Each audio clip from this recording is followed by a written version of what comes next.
is here, no time to fear. Karel is so near because showtime is here. So on with the show, let's give it a go. Karel is the one that you need to know. Now it's showtime.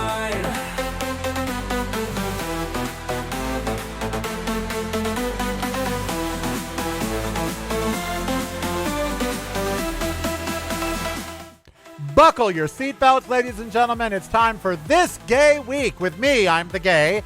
And then, of course, there's Scott Jacobsen, the journalist. He is over in Ukraine, and we're going to be talking about LGBTQ events around the world and in your neighborhood. Now it's showtime. All right, it is time for This Gay Week. I am Karel. It is the Karel Show. And, of course, we have Scott Jacobsen with the Good Man Project and many other publications, Rabble and other things, here with us from the Ukraine, where is it hot? Because it's hot in Europe. Things are heating up. So It is not as warm as my friends are telling me in the United Kingdom, but it is warmer for sure. I was out all day today, and warm is a good understatement for the weather today. it's 105 in Paris. They're drowning. 40 of them drowning. Don't the Parisians know how to swim? But it's just terrible. It's global warming, it's climate change, and it's horrible. Before we get to the bad stories, because there's a never-ending supply of those, I want to start with one you don't know about because I just found it like 5 minutes ago. Just saw it in People magazine. And I'm like, oh, we have to talk about this on This Gay Week because it's a good story for a change. Even though it's not about people, but it's still a good story. So there is a gentleman, and his name is Michael Stucki, S-T-U with the two things over it, C-K-E, so it's Stucki. So good old Michael Stucki. He's a farmer, and he runs a company called Rainbow Wool in Germany. And Rainbow Wool is a company that was founded because he saves gay rams that refuse to breed with female sheep. He saves gay sheep, and he rescues them, and then they shave their wool, and all of the money that they raise from the wool goes to rescue gay people from places where they need, that we talk about, from places where they need to be rescued. Story. So he is one man in Lohn, Germany. The nonprofit Rainbow Wool was founded in 2023 by Michael Studke, a farmer who has been tending to sheep since 1995. Coming from a background in agriculture, he's 52. He was approached by his friend Nadia Lettes, who works in advertising. Lettes says after learning of the prevalence of gay sheep and how there's a lot of them, there's not just a few, she asked what happened to those male sheep who refuse to mate with women, with females. As a ram that won't mate, a ewe isn't profitable, and so they're often sent to slaughter. It is estimated that about 8% of rams, so about the same percentage of people, exhibit exclusively homosexual behavior. God bless them, which means they just sashay right on through the pasture. As someone who's from Russia, where it's still illegal to be gay, Lettes, 39, said she was outraged by the fact that these rams were being killed just because they were gay. So, to build the flock of gay sheep, Studke put out a call to all other farmers and hobby breeders, stating he would take any sheep, any ram that were being sent to slaughter for not mating with the ewes. When we first started, there was a lot of polarizing feedback, believe it or not. Some people were saying we were crazy, what's going on? But gradually people understood that we are honest about this and we're not faking anything because every animal that comes to my farm needs to do a test. And that test, he puts them with a real sexy ewe, and if they don't mate, they're gay. I love this story. This is such an interesting story. It is. If the ram refuses to mate in the horny season, he says, there's a clear indication that it's not interested in a female, in a ewe. So then we put him in our herd, and then a lot of action happens, if you know what I mean. Mm-hmm. So they're horny, and they go be horny with the other male sheep. It happens within minutes, he says, because you know we gays. It's like a little circuit party for the gays or for the gay sheep, so they just go to town. So He's a married man. He lives on this farm. He didn't know anything about dating apps, but Grindr approached him once they heard about the story and said, hey, we want to partner with you. Let's start Rainbow Wool. And guess what? They heralded a fashion show in New York's Fashion Week in November 2025 with a collection of 37 knitwear pieces made from yarn spun from the wool of gay sheep. The entire collection was designed by Michael Schmidt, a wardrobe, jewelry, and interior designer who has styled Madonna, Cher, and Hailey Bieber, so he knows the gays. And when they started to sell the pieces, they decided, and I'm looking at the pieces, they're beautiful. If you're not visiting reallykarel.com daily, you're missing out. Get the podcast, videos, and the blog, including recipes at reallykarel.com. That's really KAREL.com. Showtime is here, no time to fear. Karel is so near because showtime is here. So on with the show, let's give it a go. Karel is the one that you need to know. Now, there is a sad part to the story, and because every story needs good drama. So there is a sad part, and that is Jonah, who was involved in all of this, not Michael Studke, but Jonah, and I believe he is one of the designers. I'm checking who he is. He passed away from cancer. Or no, it was Michael. Unfortunately, Studke was unable to see the New York Fashion Show. Before starting Rainbow Wool together, Jonah was diagnosed with cancer in 2021, so not Michael. On January 4th, 2026, he died. Jonah was the heart of the project, Letty says. It was our passion project together, like all three of us. Before Jonah also died, he said the project needs to go on. The farm needs to go on because it's too important. And so he set up the nonprofit, left all of his assets to the nonprofit to fund Rainbow Wool. And now the money that they raise goes to service organizations that actually help LGBTQ people in marginalized countries. Either it pays for their legal representation or it helps the Rainbow Railroad, another organization, get these people out. And it's funded with the wool from gay sheep. So I just wanted to start with a good story. And that is a fabulously good story. I love it. It's so unique. It is. And before we go into so all many the twists and turns, I don't even know. It'd make a where to great start movie. with. Actually, I could see this as a movie. Someone should option that. It would make it a movie. good Pixar movie. Yeah, no, like the new movie that's out right now, The Sheep Detectives, which is with Hugh Jackman, and it's got, CGI sheep and everything. They should do it. Now, before we get to all these facts and figures that you've got for us and the stories of the week, I did want to acknowledge, I acknowledged this on my show on Wednesday, the 23rd of this week, the 24th of this week, Wednesday, was the anniversary of the worst mass murder in LGBTQ history in the United States up until the Pulse nightclub. And that was the burning of the upstairs lounge in New Orleans where 32 gay people died. It was not necessarily a hate crime in so much as they believe, they don't know who really started it, but they believe it was a patron who was kicked out and a drug user. He just wasn't a good guy. And they believe that when they kicked him out, he went and got gasoline and locked the bottom door because it was an upstairs lounge in the French Quarter, locked the bottom door, set it on fire. 32 people died. 15 leapt to their safety, but they were injured. The pictures are horrific. As I said on my show, there are actual pictures of people holding bars trying to get out, and they're literally ashes, but they're still holding the bars. But the hate crime comes in afterwards, where the Catholic Church would not allow any of the people that were involved to be buried in the church or to have services. They instructed their pastors to not say prayers at Mass for the people. Several of the bodies were not claimed by family members and were put in potters' graves because the family was too ashamed. On-air talk show hosts were allowed to say things like, I guess it was started by flaming queens. Politicians joked about it. Newspapers barely covered it. It got a blurb in the back of the paper, even though it was the deadliest fire in New Orleans history up until that point. They have since apologized. The city has since apologized in the early 2000s. The Catholic Church apologized for their reaction to it. But I could see MAGA behaving that way today. It was a terrifying event.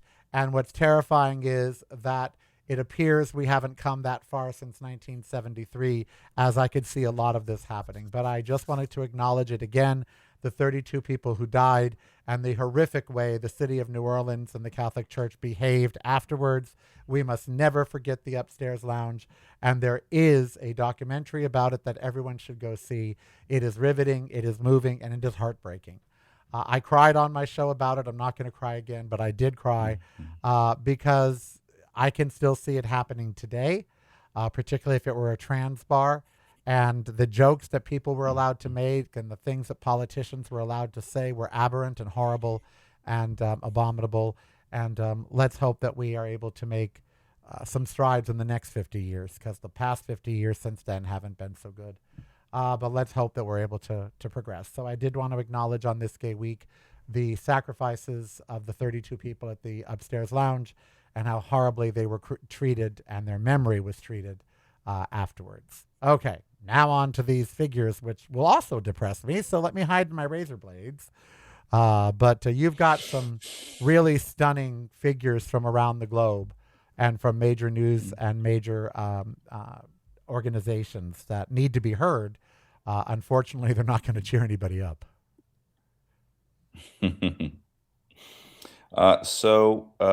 This is sort of a preliminary outlook internationally from a variety of sources that tend to be well regarded. The ILGA World notes 65 UN member states. At the UN, there's either 193 or 194 member states recognized. So 65 is substantial. 65 UN member states criminalize same-sex sexual acts. Yeah, that's 7 one legally third. prescribe the death That's penalty. 1/3. That's a third of them. Yeah. 7 legally prescribe the death penalty, with 5 others having an uncertain legal position.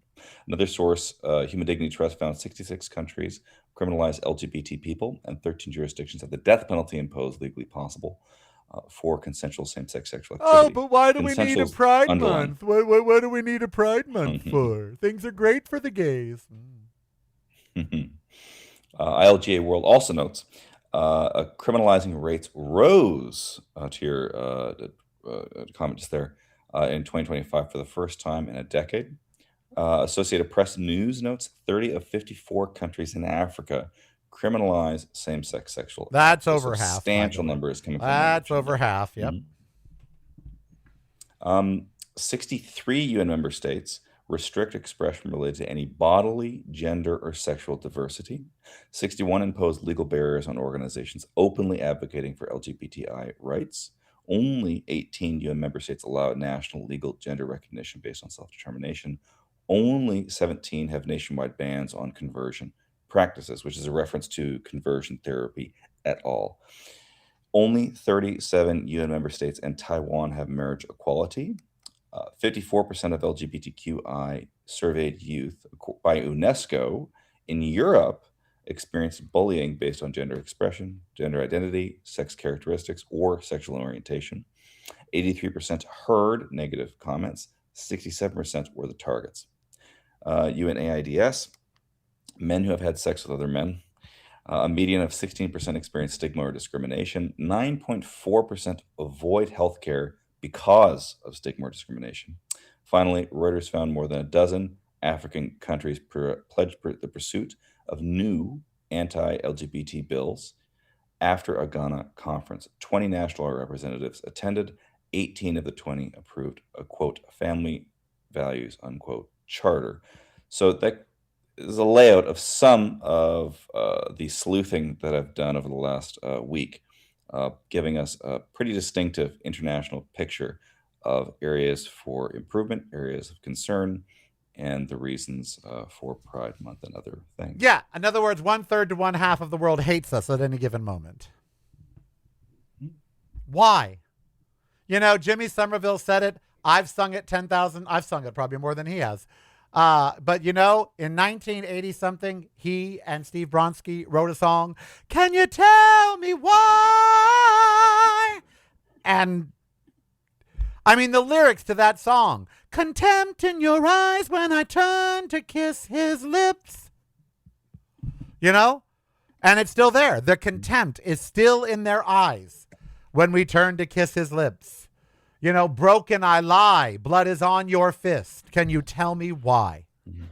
You know, and on my show this week, it's been tumultuous because I have spoken about these issues and I don't get it. I've never gotten it. I don't get it now. I can give you the reasons. I can tell you that the African hate, the 50% of those nations, directly influenced by right-wingers from the United States. Directly. I can guarantee it. I can tell you which organizations send people over there. I can tell you how they make it financially advantageous for these countries to rule this way, how they give them an influx of cash to their economy to make these rules. It is all hatred stemming from people who claim to be Christian, but are not, in the United States. It is us exporting this hate. Outside of Russia and Chechnya, the rest of the world pretty much has never really given a fuck about gays. And now all of a sudden they do. Why? Hatred exported from the United States. It's our number one product that we export, hatred. And it's going strong. And it angers me. I've been mad all week long. This angers me. You know, I want to say, part of me wants to say, fuck Africa. Die then, bitches. And they are dying. They rely upon our money because AIDS is spreading like wildfire again. Trump just cut off the money. I'm against Trump cutting off the money. He just did this week to South Africa. And now they're $400 million short. And they're saying people are going to die. But part of me says, well, so fucking what? You know, but again, it's the people that suffer and not the government that makes the rules. And that's always the way that it is. The politicians that make these rules will not suffer. It's the gay and lesbian people or the straight people who happen to have HIV, which outnumber gay people in Africa, by the way, that will in fact suffer. And I don't want to see them suffer. So I say keep funding them, even if it's in countries that hate us. You know, we have to stop the spread of HIV AIDS. But it part of me just wants to say, you know what? Screw all y'all. I'd be like Cartman. That's it. I'm going home. And I think a lot of gays are getting that way. They're getting like, you know what? Why should I support a government that doesn't support me, no matter where they are in the world? But the answer, of course, is because you are a part, because you are a valid citizen, because you do matter. And your life does exist, and you should be able to be open about it. That's why you have to stay engaged and involved. But it's sad when you hear those numbers. It makes you just want to quit. You're like, you know, screw it. And two footnotes here. I'm gonna go join. I'm gonna go join the gay sheep. I'm just gonna go farm gay sheep. German gay sheep. Who would have thunk? If you to the footnotes, if a listener does note any potential factual errors, just gently and respectfully note, and then everyone else can sort of have that correction as well. Point two, that is a fabulous pink polo, and I appreciate the horse on it as well because I work at a horse farm, so hooray. Well, it's a real polo, and Ralph Lauren, you know, that was the thing. Ralph Lauren on the polo horse. These, you know, it's so funny that they're still here because in the 80s, everybody had a polo shirt. I mean, everybody, 2-year-olds had polo shirts, but the horse was bigger. In the 80s, you can tell vintage polo because the horse is big. This is a new polo. But I wore pink for the occasion. Real men wear pink. All right. Well, if we weren't depressed enough, let's go to where you are. In the Ukraine. There's 2 stories coming out of the Ukraine that we're talking about this week. And let's go to Martinikiv. What's his name? Marty? Dude, can we just call him Marty? Ivano-Frankivsk Mayor Ruslan Marcinkiv. Okay, Marty. We'll call him Marty. From UA.news, yeah. Yes. He stated that LGBTQ people and child-free individuals are harming Ukraine due to the demographic crisis. I've heard this before. I just want to ask him, if you're there, could you go find him for me and ask him one question? How could 8 to 10% of the population not reproducing cause a demographic crisis? That's the first thing. Second of all, many gay couples have children. That's the second thing. So the notion that being gay is harming the demographic by shrinking the population, There is a shrinking population, as you know, demographically across the globe. China, Japan is having a huge problem with this. They're not replenishing their population. The United States, birth rates have plummeted. And they're trying to blame gays for this, but it's not our fault. We're not sleeping with your husbands. We're not robbing sperm in the night. If straight people aren't having sex and aren't having babies, that is not our fault. But in some way, they seem to think it is. I would just like to tell Martin Nikic, or whatever his name is, that there have been gay people since the dawn of time, and the demographic has been fine. So maybe it's not the gay people, since we've always been here. And we've been here, and your demographic has been fine, your population has been fine. Maybe there are other reasons for people not having children other than gay people. Yeah, it's an easy scapegoat, and an easy scapegoat is a common source of... But, he is Basically what you wanna 50% do right, is- like a broken clock. I mean, he really is right on one issue. That the main threat to the state right now is depopulation and a sharp decline in the birth rate. Ukraine needs people. Many have gotten killed in the war, as you know. So we'll talk more about this when we come back, because he is right. Every place around the world needs to continue having babies, and they're not. Patreon is the way to show you care. Subscribe today if you dare. Keep the show on there. Patreon is the way. Now it's showtime. So we're talking about Marty over in the Ukraine.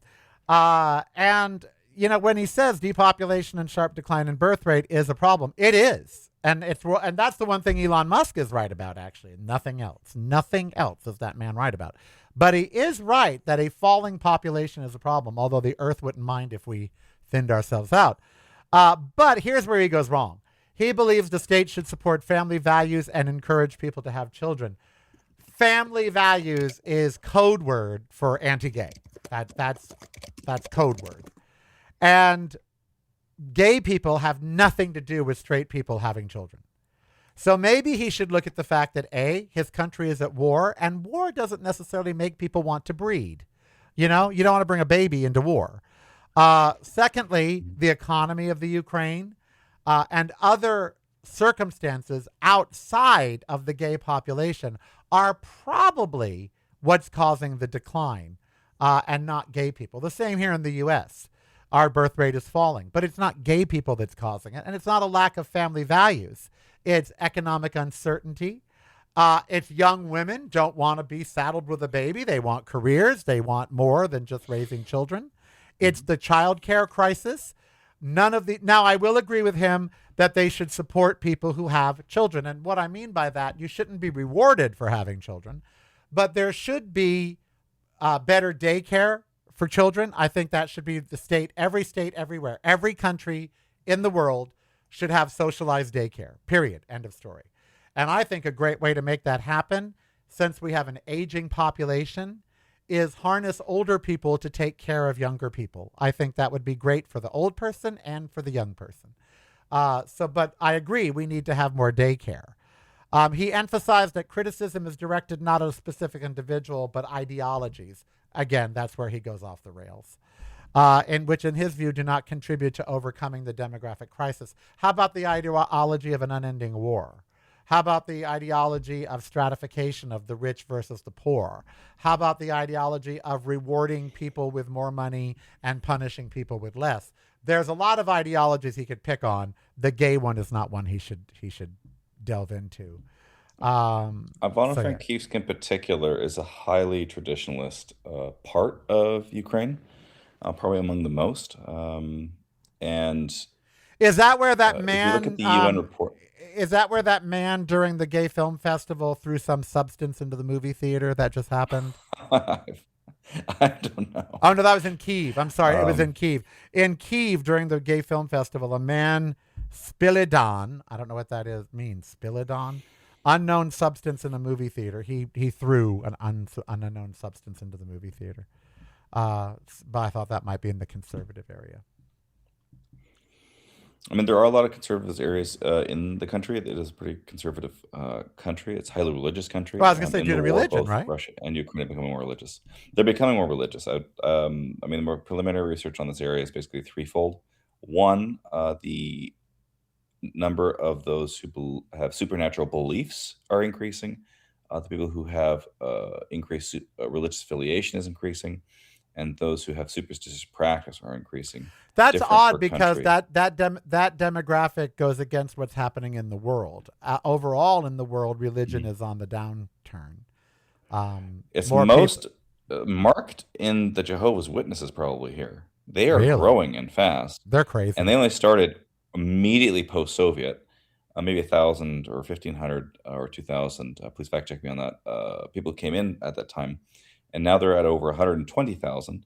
Well, they breathe. And everywhere else, the Jehovah's I thought there Witnesses was a are population. declining. I thought there was a population crisis and people weren't having babies. Obviously, Jehovah's Witnesses are having babies. Right. Well, the big thing is if you look at the international studies on that stuff, basically Musk is correct only if you modulo on the timeline. If you start the panic 25 years from now or 20 years from now, because the way that they typically calculate this stuff at the UN in their reports is the population has been stagnant or declining for more than 1 year, and then it is officially a population declining. Stagnant doesn't count for 1 year, declining for 1 year doesn't count, has to be for more than one. And different countries decline at different rates. Some started in the 90s, some started in the 2000s, some started in the 2010s. And so even if a bunch more started in the 2020s, which has happened, But to not to get to beleaguer that this because it's not really 193 a gay is much story. bigger. But No. I mean, there has to be a reason for worldwide population decline. And please don't give it to the queers. We're not doing it. There has to be a reason. And I would be more interested in people doing research as to the actual reasons people are not, procreating. I tend to believe the number one reason is economic. That's what I believe.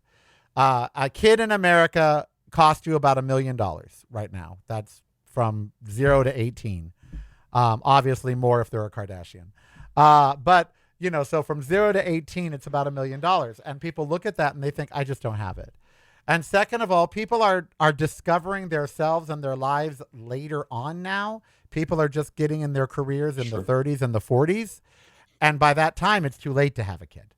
And so, I would like to see research on why there is an actual worldwide decline, not just in the Ukraine, but worldwide in birth rates.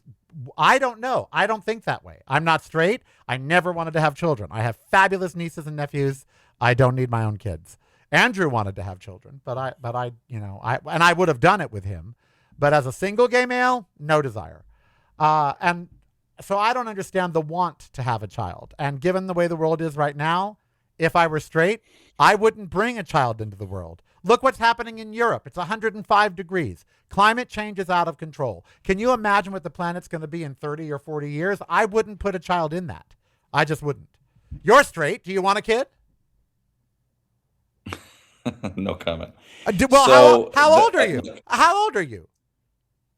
I'm 36. And you don't have a child? No. You're part of the problem.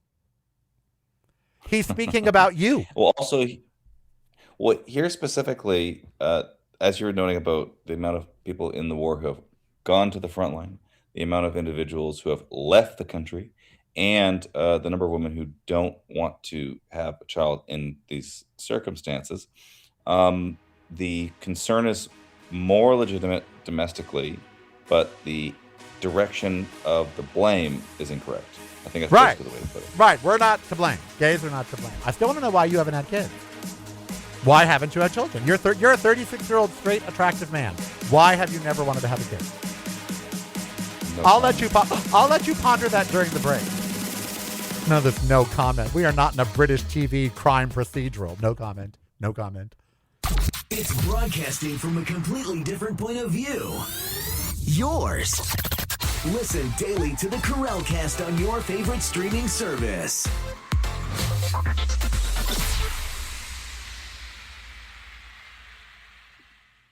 You're listening to the Karel Cast. driving you home, or driving you crazy. It's broadcasting from a completely different point of view. Yours. Listen daily to the Karel Cast on your favorite streaming service.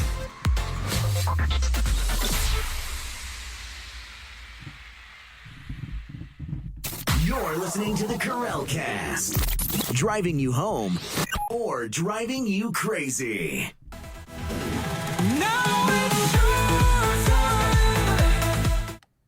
Now, don't take this. The reason I asked Scott is because I think me and my listeners would agree you are the exact person we'd want to have children. You're educated, you're well-rounded, liberal, in so much as, your acceptance of people for who they are. You like to stay informed. You're inquisitive about the world. You are exactly the person that would make an incredible father. And yet you choose not to have children. And I did some research. It is people like you that are not having children. The most educated, the most well-traveled, people like you. Like my stepson, Jeremy Dittman, who is an MD PhD at Cornell, and his lawyer wife, who is one of the few females that run a multi-billion-dollar hedge fund, Blackstone or Black something it's called, they don't have kids, and they don't want kids. And yet they're two people that would make beautiful children, and yet they choose not to. And it seems to be the more uneducated and poorer you are, the more kids you have, the more educated and worldly that you are, the less children you have. Why do you think that is? Why do you think more educated, well-traveled, well-versed individuals are not about having children? That is going to depend on the individual at the end of the day. Well, I'm talking to one right now that doesn't have children. Well, I can neither confirm nor deny these rumors. So I would say for... Wait, do you have any children that you are aware of? I guess that's the question. No. So all right, we'll go on to the next way. Keeve story, but Okay. You are the person that should be having babies, and you're not. And that's the problem. Well, Don't blame the gays. Blame you. You're the problem, not me. You're the problem. I've gotten lots of accusations over the years, and you've gotten the physical threats. My God, Yeah. Well, another story out of Kyiv, a good one, actually. Well, it's good, but it's also bad, but it's good. On June 21st, just this last week, representatives of the gay community, LGBTQ community, gathered in the Capitol under the slogan, "Our families are part of Ukraine." Because of the march, law enforcement officers completely blocked the city center because we gays, we get rowdy. The main group of activists gathered near Taras Shevchenko Park, according to Radio Liberty. At the same time, a rally of supporters for traditional values, which is keyword for anti-gay, was held on Kreshtatyk to mark Father's Day. Participants in the event spoke out in defense of natural Ukrainian families, whatever that means. Being gay is not unnatural. They asked the sheep in Germany. They recalled that the natural values out of that conference from Ghana. Yeah, exactly. Participants in the march appealed to Verkhovna Rada, demanding changes to the draft of the new civil code. They were outraged that in the current version of the document, family is defined exclusively as between a man and a woman. They also insist on the registration of same-sex. Very controversial civil code here. Yeah, it defines basically everything as man and woman. The activists also insist on the registration of same-sex partnerships despite protests from supporters of traditional values. The anniversary march ended under the protection of security forces. As the UOJ reported, Kyiv authorities announced transport restrictions due to the Gay Pride Parade. The good news is it happened, and there was no real violence. Nobody died. No, there might have been some skirmishes, but nothing that terrible. It happened, and it happened peacefully for the most part. So that's the good news. The bad news is that code that they were protesting, which states that marriage is between a man and a woman exclusively. They have problems with that, and I can see why. Did you go? You were there. You should have gone. I was working. Well, that would have been work. You'd have been working.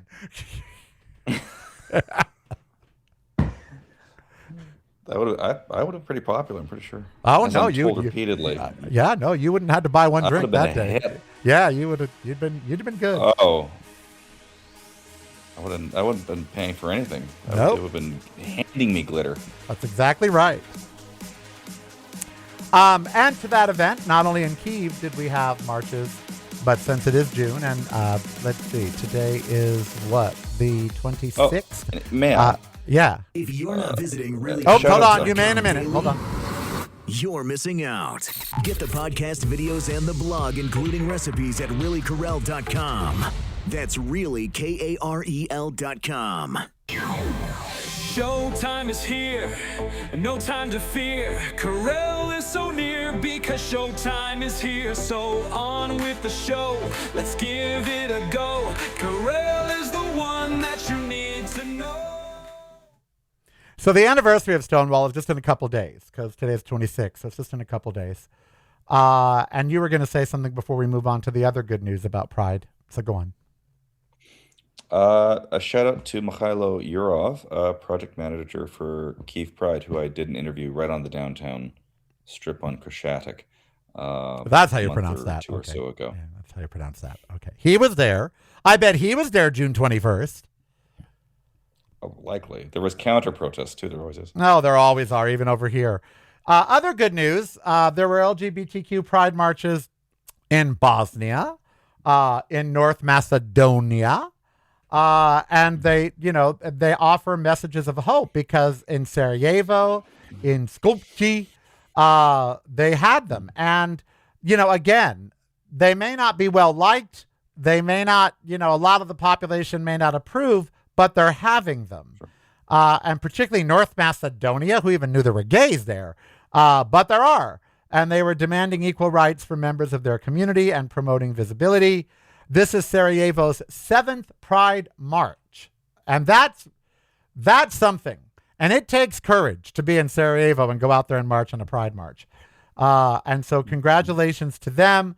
The organizers called for changes to restrictive policies about public assembly, for measures to be eased, but no incidents were recorded during the march. They had anti-fascist speakers, peace and solidarity messages. They wanted to support victims of violence. They wanted to highlight issues and other everyday challenges faced by LGBTQ plus people in Bosnia and Herzegovina, while promoting equality, visibility, and protection from discrimination. So the same themes at every Pride event. We all want the exact same things, no matter what the country. In North Macedonia, the same thing. They took over the capital for the 8th annual Skopje Pride on Saturday under the slogan, "Let everybody know." No one had to ask me. A message against silence, a message against silence, social exclusion, and people being forced to hide. "We refuse to accept that our lives are only allowed to exist behind closed doors," said one of the organizers.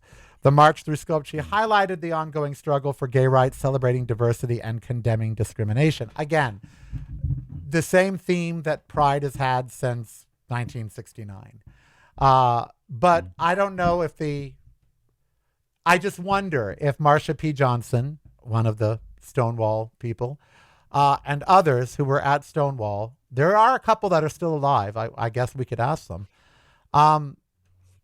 I wonder if they ever envisioned that their little riot would be the cause for marches in North Macedonia or Bosnia-Herzegovina. I mean, for a little riot, it was a big riot, but let's be real. There were other riots before Stonewall. I could list to you places in LA. There's a certain cafe in LA where there was a standoff. There were other events, but the Stonewall really stuck. And I don't think they knew that was almost like Sumter's Fort. That was almost like, making a Civil War reference, that was almost like the shot heard round the world. Because it really was the shot heard round the world, and people are still listening. And that's pretty incredible for a movement, if you ask me. And that it's still growing. This started in 1969. And here we are in 2026 where more countries are having prides for the first time. So their movement, which was 57 years ago, their movement is still growing. And that's pretty damn impressive. Mm-hmm. Mm-hmm. And also, I mean, when the Soviet Union was united, it was 15 socialist republics, right? Yes. That would have been a completely different picture in terms of what could be envisioned at that time. Well, even the Ukraine, if it was still part of Russia, would not be having this, because Russia would have put the cowbush on it. But the kibosh or whatever the word is. So there's a cow and a bush. I don't know. It was formally defined as a mental disorder at the time. Yes. At least homosexuality. Well, in half of Africa, it still is. All right. You pulled up the Ipsos Pride Report 2026, and what did you learn from it?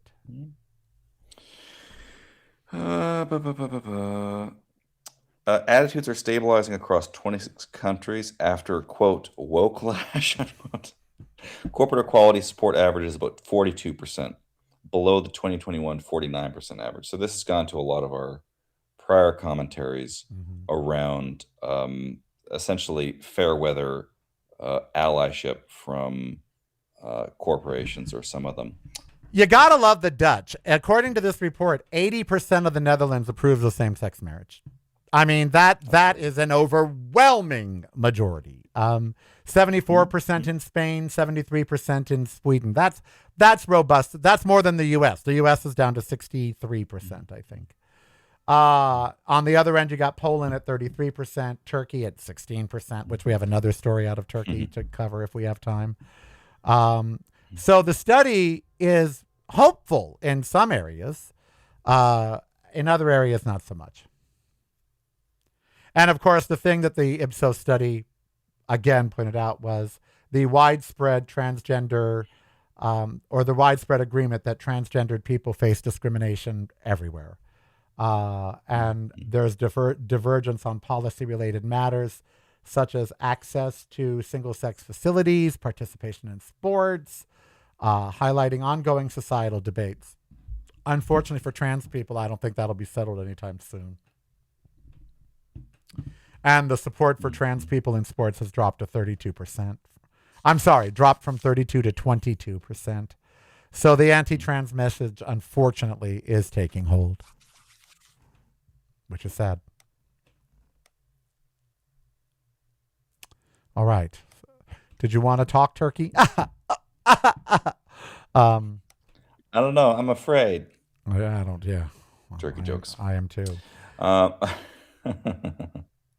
We can very briefly mention Niger, sure, as it is pronounced, and not Niger, it's Niger, has criminalized same-sex intimacy for the first time in its history. I want to know how they're going to know about it. Are they putting cameras in people's bedrooms? How are they going to know who's having same-sex intimacy? I mean, people aren't exactly it's not like fucking... there's a neon sign right, yeah. on the forehead that says gay at birth. Well, not even that. There's not like a neon sign above your head that said, I just took it up the ass. I mean, there's... You know what I mean? It's like, how are they going to know? I just gave that guy a blowjob. I mean, how are they going to know this? But it's like a tongue strip litmus test. Straight. Yeah. I'm safe. I'm legally a full person. Thank you. Well, just don't swallow. So in Niger, they criminalized same-sex intimacy for the first time in its history. In all fairness, they're under military rule. So I think it's probably just back to don't ask, don't tell sort of thing is where I think we are. But in the West African nation of Niger, they've enacted a law criminalizing consensual same-sex intimacy for the first time in its history. It's odd how they're moving backwards. Or is it? I wonder where their military is getting support from. Could it be the United States? I mean, it's not unlikely. I mean, there is a huge ultra-conservative contingent internationally.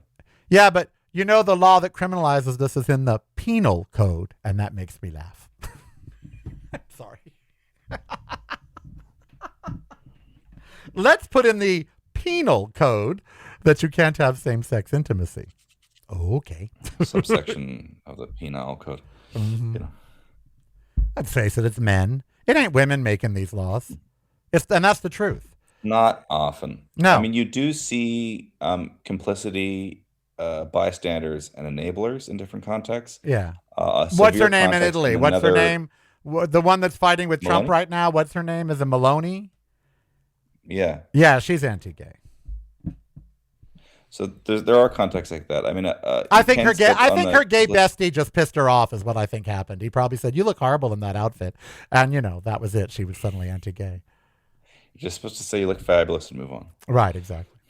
So in Malaysia, the government has replaced the term LGBTQ with deviant culture. Here's something beautiful. And, a Malaysian official said the government will stop using the term LGBTQ and instead replace it with budaya songsang, which sounds like a drag queen. Ladies and gentlemen, give it up for budaya songsang. Yay! Finally, it has happened to me. Anyway. Sing sung for song sang. Yes, exactly. Which means deviant culture. I want you to know that just like in America, where we sort of adopted the pink triangle and took it back for a while, which I disagreed with because it was given to us by Hitler. Shout out But to Pink Triangle Trust. but we did take it back. In Malaysia, the gay community is proudly wearing the label Budaya Songsang. I have seen posts from many Malaysian gays who are saying, "Oh, you bet your ass, we are Budaya Songsang all day, all night," and so they're trying to diffuse the impact of this by actually reclaiming the term. I don't know that I'm on board with that. I'm not Malaysian. But at least they're trying it. They're like, look, you want to call us that? Then we'll own it, bitches. But it just shows that during a parliament session in February, the deputy minister in the prime minister's office of religious affairs, surprise, said that discontinuing the use of the term LGBTQ will influence online algorithms and thus prevent the normalization of LGBTQ culture. He couldn't be more wrong. It will actually do the converse. But he says the more we utter, write, or state the term LGBTQ, the more pop-out content related to it will appear. Instead, we want it to be more deviant and deviant culture. I don't know if he's ever gone online, but deviant culture makes up for about 80% of what happens on the internet. So maybe he's never used the internet, never been to Pornhub or whatever, but let's be real, Do you know, off topic, but kind of not, one of the number one searches on Pornhub is transgendered people having sex. It's one of the top searches. So for people being so anti-transgendered, it's amazing how curious they are about their sex. It's to your point you've made several times, which I've had alluded to, but not directly stated, which is around the peak hinge time during Republican conventions. Oh, yeah. Yeah, when Grindr crashes. By the way, this is not surprising from Malaysia. What is the predominant religion in Malaysia? Islam. They're Muslim, yes. So this is not, As I said on my show Wednesday, someone said, "Oh, look, this Palestinian is saying that when Palestine is a real country and is its own state, they will cleanse it of the scourge of homosexuality. So that's why you should side with Israel." And I said, "Hun, we have Christian lawmakers in the United States saying the exact same thing. So that's not going to turn me against the Palestinians." It's like, sorry, but the guy in Tennessee who put out on X that homosexuality has no place in American culture, he ain't Muslim. And he ain't Palestinian. He's from Kentucky, which is just as bad, or Tennessee, or whatever bumfuck red state he's from. But so, it's, and I think what we see here, a trend, if you will, because you like facts and trends. Any country run by a theocracy is anti-gay. Countries that are run by democracies, or even a monarch, so long as they are not a Muslim country, usually are not as anti-gay. So, when you have a country that is a theocracy, it's anti-gay. When you have a country that is not a theocracy or a military rule, it is not anti-gay, or at least is better for the gays. So note to gays, don't live in theocracies or in places where there's military rule, which is why there's the Rainbow Railroad. the theocracies we have on offer are grounded in the same texts, essentially the Abrahamic Yeah, theocracies are most the of them are dominant ones Muslim right now. theocracies. Yes, absolutely. Mhm. I But mean, I'm somewhat not to going to vilify impose Islam. Islam, I'm not but going to vilify Islam. Christianity is just as anti-gay. mm, At least in practice. The Bible isn't, because the word homosexual wasn't. I love these people who read the Bible and they read the word homosexual, and I'm like, you realize that word wasn't even around to the 1800s. It's like it couldn't be right. in your Bible because in the times of Christ, there was no such word. Sure. So it's amazing to me that they use that. But I don't want to vilify And it always Islam. depends on the individual believer too. I mean, Oh, there are they many interpret gay their text, Muslims. There are and there plenty are of gay plenty of Muslims. sure. We'll If it finish was, up with Scott when we return, a childless 36-year-old who is doing everything he can to ruin the population of the world by not procreating. I'm going to blame you. They want to what that blame was me. talking I'm about. going to blame you. I'm sorry. That complaint is almost as good as your shirt.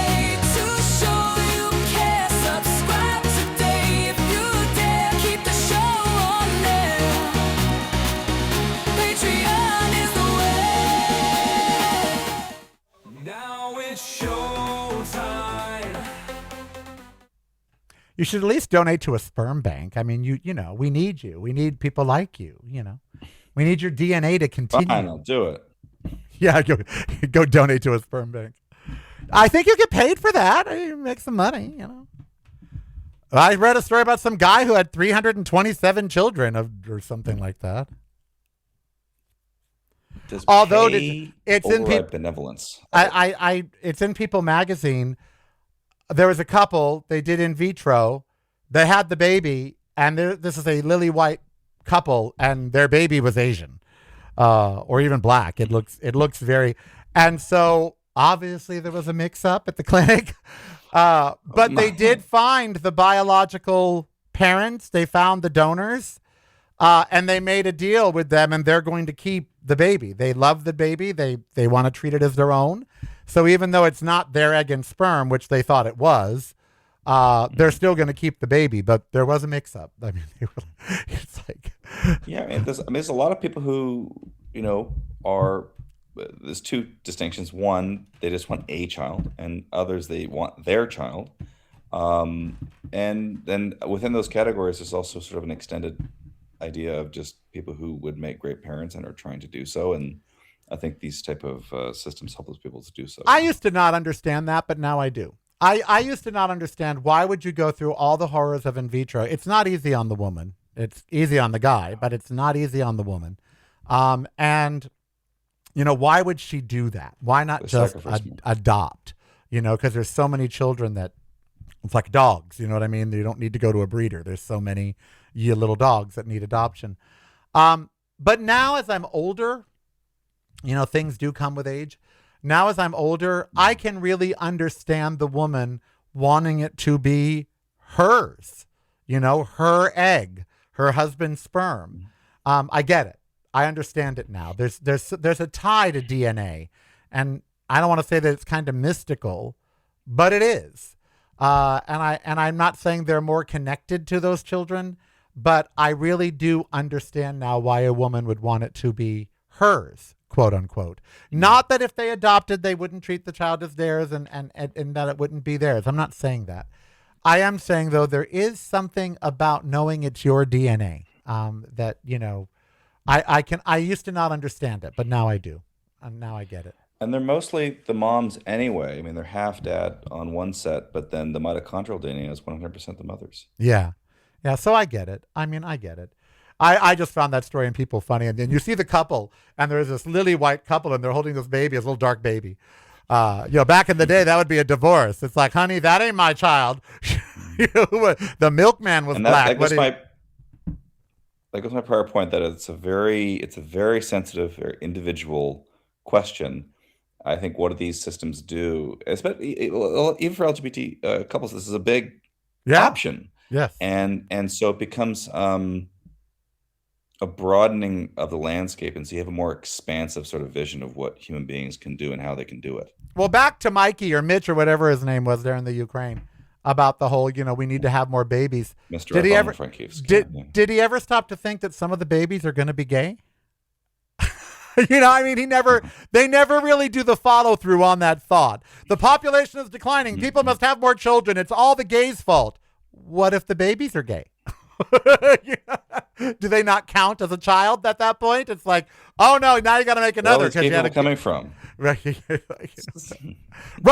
If straight people want to get rid of gays, stop having babies. And a big thing is the wait. People are stopping to have sometimes... babies. Maybe we are the reason. Maybe they don't want to make any more gay people.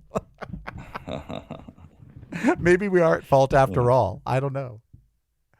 And there's no difference in the parenting. No, my mother raised 2 children. My sister is painfully heterosexual, and I am overtly gay. So we had the same upbringing. There are twins. Where although a lot of twins that are gay, they tend to both be gay, but there are twins where one is straight and one is gay, and they're twins, and they were raised the exact same way. And if the notion that gay people influence people to be gay, which is a big talking point on we can't have gay teachers or we can't, then I'd be straight, because all of my teachers, all of the media that I'm a child of the 60s and 70s. We didn't have gay people on. We had Rip Taylor, but we had Charles Nelson Riley, Paul Lind, but they couldn't be gay. I just spoke at the Grammy DEI, and we talked about gays in the music industry. I said, there's always been gays in music. They just couldn't be gay. I mean, George Michael was gay. He just couldn't be out about it. Freddie Mercury, gay in a band called Queen, but still couldn't be out about it. Liberace, gay. I mean, I could just go down the line of all the people in music. David Bowie, bisexual. Just on and on and on that were gay in music. K.D. Lang was out finally, but at first they told her, and then she said, I can't hide it. I look like a boy. So we've always been here. It's just a matter of open. And there weren't that many open people with me growing up, and yet I turned out gay. So the notion that television might influence you or teachers that's ridiculous, because otherwise every gay of my generation would be straight. Although I think Bugs Bunny is what did it for me. That was the one. He's always in drag, and he's, such an interesting hairdo for such an interesting monster. And he's always, doing opera and everything else. So, Bugs Bunny's gay. So I just, kind of thought maybe why I am. Because I love Bugs Bunny. And the Jetsons. This was a very gay show. In fact, a lot of the cartoons of my era were very gay. H.R. Pufnstuf, hello. Newsy Review, Henrietta Hippo. Oh my God, she was fabulous. I wanted to be Henrietta. Darling Doug, with her handkerchief. You don't even know who that is. You don't even know what the Newsy Review is. No. You have no idea who Doug and Emmy Joe are? They're still alive. No. They live here in Las Vegas. It's the Newsy Review, coming right at you. It's the Newsy Review. I know every song. Newsy Review.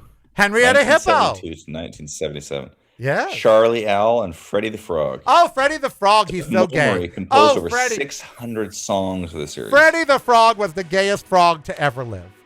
Just the gayest frog. All right, I am Karel, the gayest frog. Be who you want to be, so I don't hurt anybody. We'll be back next week with This Gay Week with Scott. Scott, as always, thank you from the Ukraine for all those facts and figures. And go breed for the love of God. Make that mayor happy. Have a child in his honor.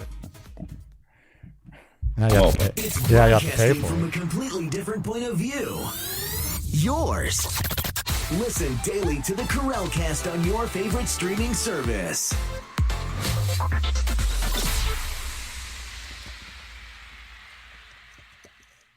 You're listening to the Karel Cast. Driving you home or driving you crazy. It's broadcasting from a completely different point of view. Yours. Listen daily to the Karel Cast on your favorite streaming service. Do your own research.